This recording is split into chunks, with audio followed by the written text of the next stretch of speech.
नमस्कार फ्रेंड्स, मैं डॉक्टर सौरभ लूथरा, नाक कान गले का विशेषज्ञ, सूरज हॉस्पिटल काकादेव कानपुर से। आज का जो टॉपिक है वो इंग्लिश में उसको बोलते हैं होर्सनेस ऑफ वॉइस, और हिंदी में बोलने के लिए बोलेंगे कि ये आवाज़ बदलने का या आवाज़ गाढ़ा या आवाज़ भारी हो जाने का।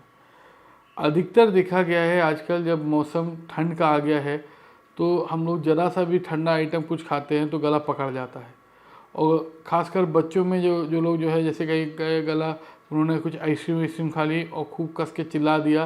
तो एकदम से गला पकड़ जाता है और गला में से फिर जो आवाज़ आती है वो बहुत मोटी सी आवाज़ आने लग जाती है। ये एक्यूट लेरिंजाइटिस या जहाँ जो आपके बोलने की जो जगह जो जहाँ से आप बोलते हैं उनको वोकल कॉर्ड्स बोलते हैं, ध्वनि पेटी जिसको बोला जाता है हिंदी में, और वो जो ऑर्गन उसको लैरिंग्स बोलते हैं।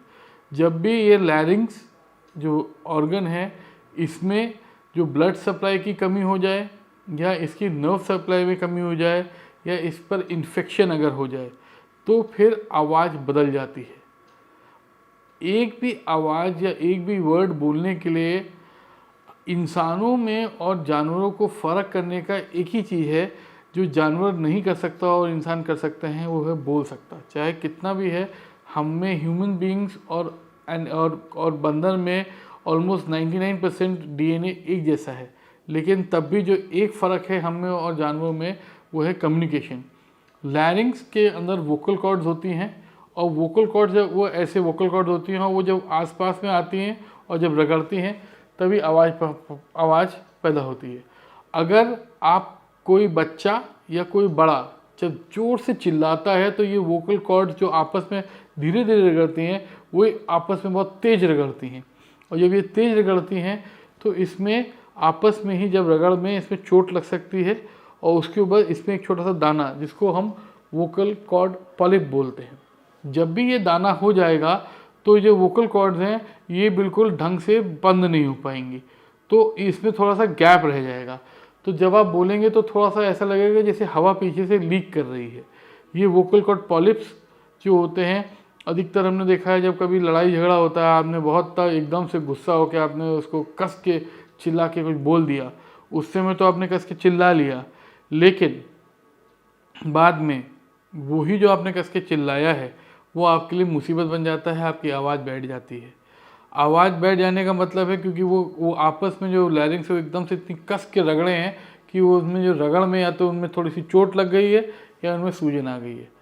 मेरा खासकर कहने रहेगा जितने लोग प्रोफेशनल सिंगर्स होते हैं जो गाना गाते हैं,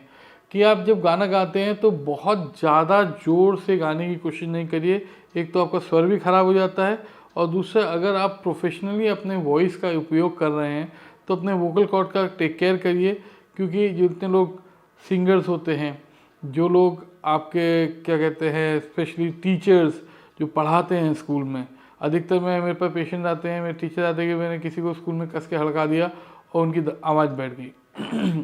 ये सर्दियों के मौसम में जब चेंज होता है तब एकदम से आपने बहुत ठंडा कुछ खाया, थोड़ा सा आवाज़ में चेंज हो गया। ये टाइम पीरियड होता है जब आपको वोकल कॉर्ड्स के लिए बहुत ज़रूरी ध्यान देना होता है। कुछ चीज़ें होती हैं जैसे कोई ट्यूमर हो जाए आपके किसी वहाँ पे तो दिक्कत होती है। पैरालिसिस, वोकल कॉर्ड को सप्लाई करने के लिए लैरिंजियल नर्व होती है और एक रिकरेंट लैरिंजियल नर्व होती है,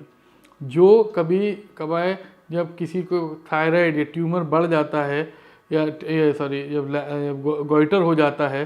गोइटर जब थायराइड जब बढ़ जाता है उसको गोइटर बोलते हैं, वो उस वोकल कॉर्ड्स पे अगर इतना बड़ा हो जाता है कि इस पर दबाव कर दे, या कुछ लोग जब अपना ऑपरेशन कराते हैं और ऑपरेशन के दौरान गलती से थायराइड की हेमीथायराइडक्टमी करते हुए कभी कभी वोकल कॉर्ड में जो रिकरेंट लैरिंजियल नर्व होती है वो कट जाती है, उसकी वजह से पैरालिसिस हो जाती है। और कभी कभी बिना किसी कारण अपने आप ही जो है रिकरेंट लैरिंजियल नर्व के दबाव की वजह से हो जाता है। तो वोकल कॉर्ड जो दोनों साथ में चलने चाहिए, अगर एक साइड की कॉर्ड या उसकी नस कट गई तो एक साइड नहीं चलेगा, केवल एक ही साइड चलेगा। तो जब वो आधा चलेगा तो आवाज़ उतनी क्लियर नहीं आएगी, उतनी साफ नहीं आएगी, उतनी अच्छी नहीं आएगी। मेरा ये आप लोगों के लिए एडवाइस रहेगा, अगर कोई कारण की वजह से आपकी आवाज़ बैठती है, जैसे आप कस के चिल्लाए और 2-1 दिन में रिकवर नहीं होती है, तो आप डॉक्टर से ज़रूर संपर्क करें इमीडिएटली, इसको इतना लाइटली ना लें।